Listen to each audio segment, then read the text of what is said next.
Hey everyone, my name's Adam. I'm a husband, father, musician, entrepreneur, and life and business coach. And on this channel, I give you the tools you need to live your best life.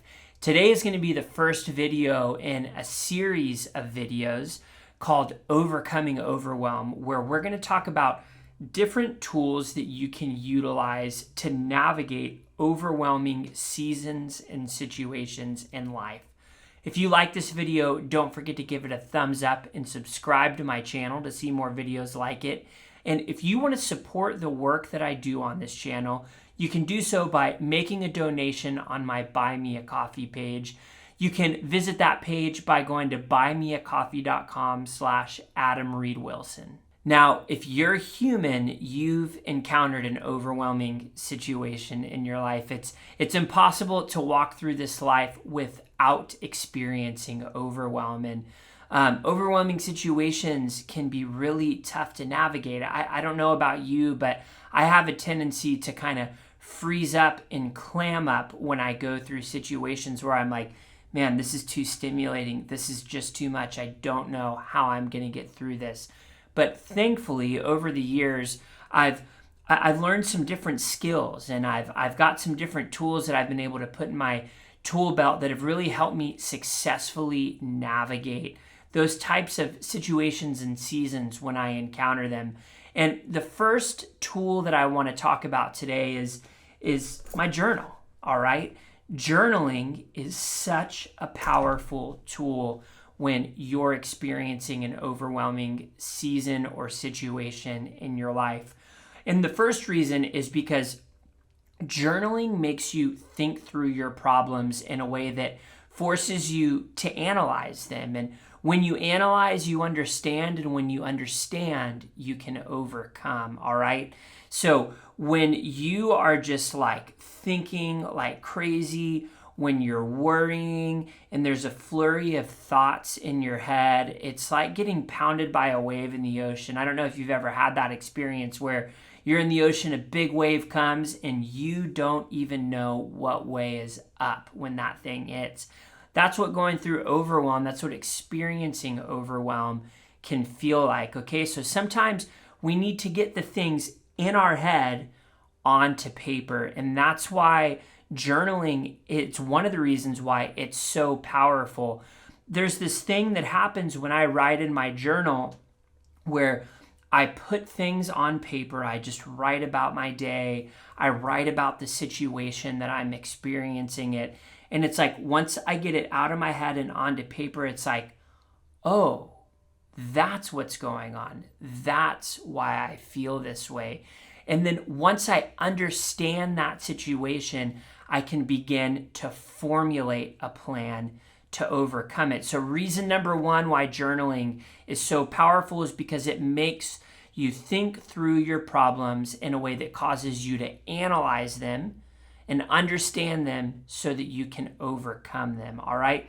The second thing is journaling. It gives you an avenue to release powerful emotions. About 6 weeks ago, I had to deal with a situation that just wasn't fun. It was really, really hard to walk through.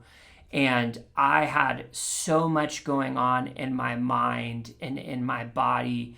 And I've been journaling long enough now that as soon as that happened, as soon as I could kind of, sit down and just start to think after that situation, I said, you know what? I need to journal. I need to get what's in my head onto paper. And what happened when I did that is the anger that I was feeling, the sadness that I was feeling, the fear that I was feeling, it didn't go away, but it began to release. It's like when you open up a carbonated beverage, right?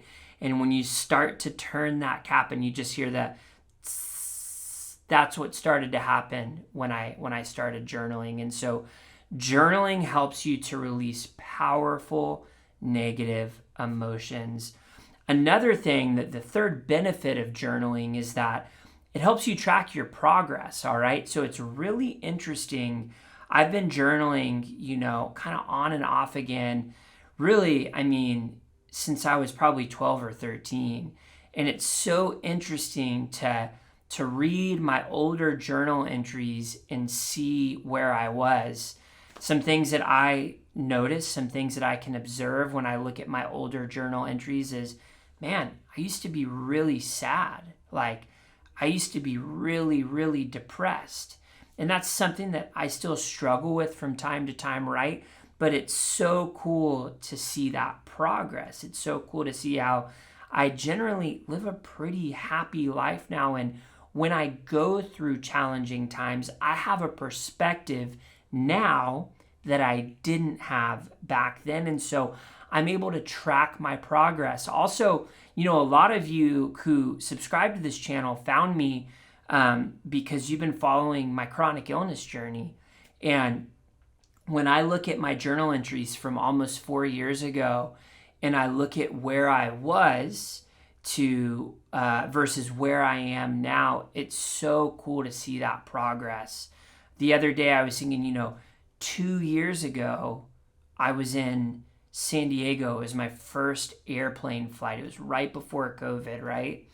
And I was worried that I wasn't going to be able to make it to San Diego, that I wasn't going to have the energy to carry my bags to the, airport, and like to get on my plane and to get off the plane and to get an Uber to get to my buddy's house.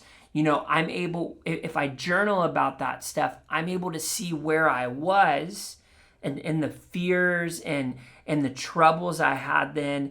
And I can see how far I've come. And that's so encouraging. Also, for those of you who are dealing with chronic illness, tracking your symptoms in a journal is something that's so powerful. So a little different than progress, right? But when you go to the doctor, you can say, when I do this, when I stand up, I feel really bad. I feel like my heart's racing.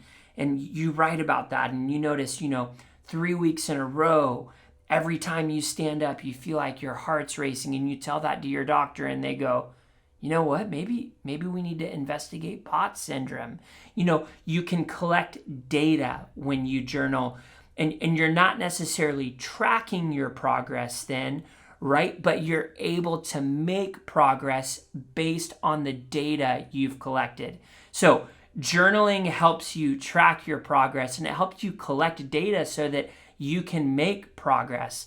And then last, journaling gives you an opportunity to stop and reflect on the things that you're grateful for.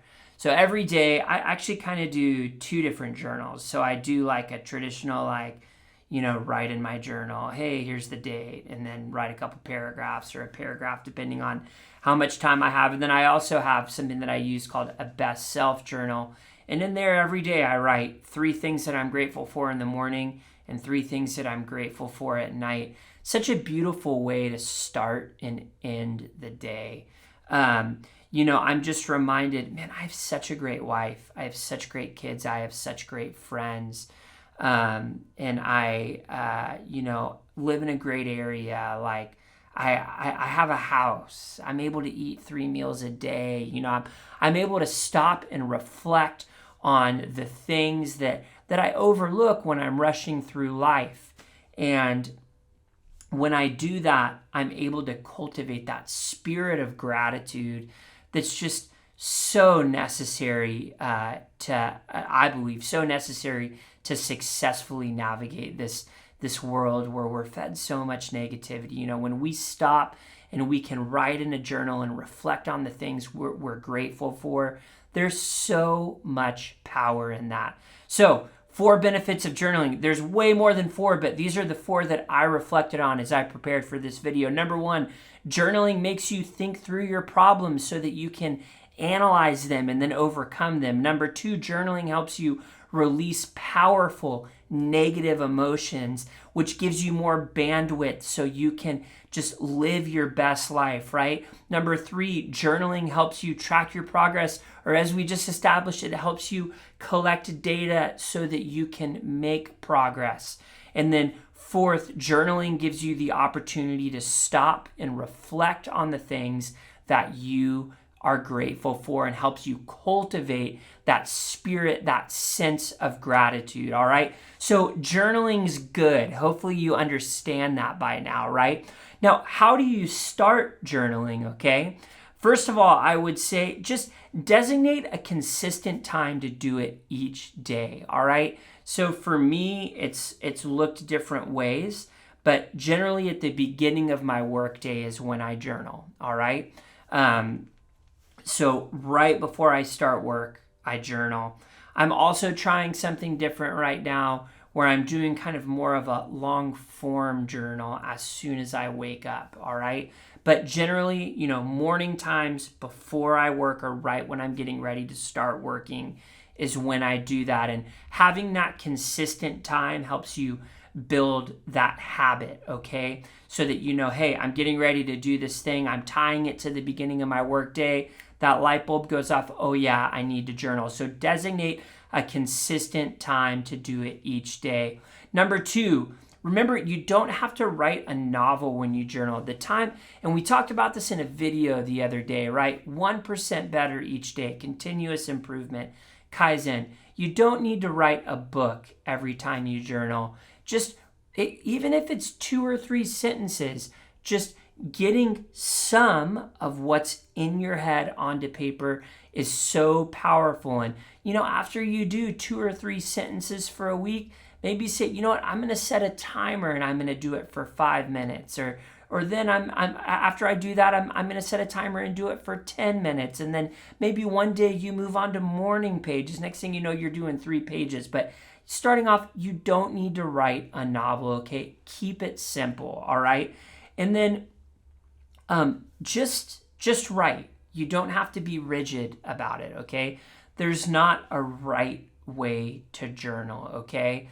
Even if you're just kind of stream of consciousness, like writing thoughts as they come to your mind, or if you get in the habit of writing about the day before, or maybe, you like to write poetry, maybe you're writing poetry. Just, again, get in the habit of getting what's in your head onto paper. That looks different for different people.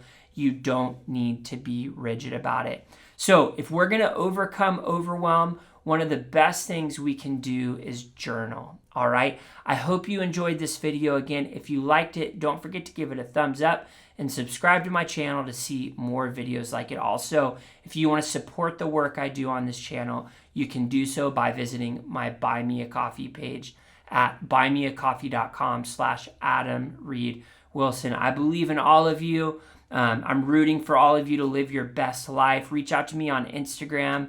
If you ever have any questions about any of these videos, you can follow me at Adam Reid Wilson on Instagram. Thanks so much, and we'll see you guys in the next video.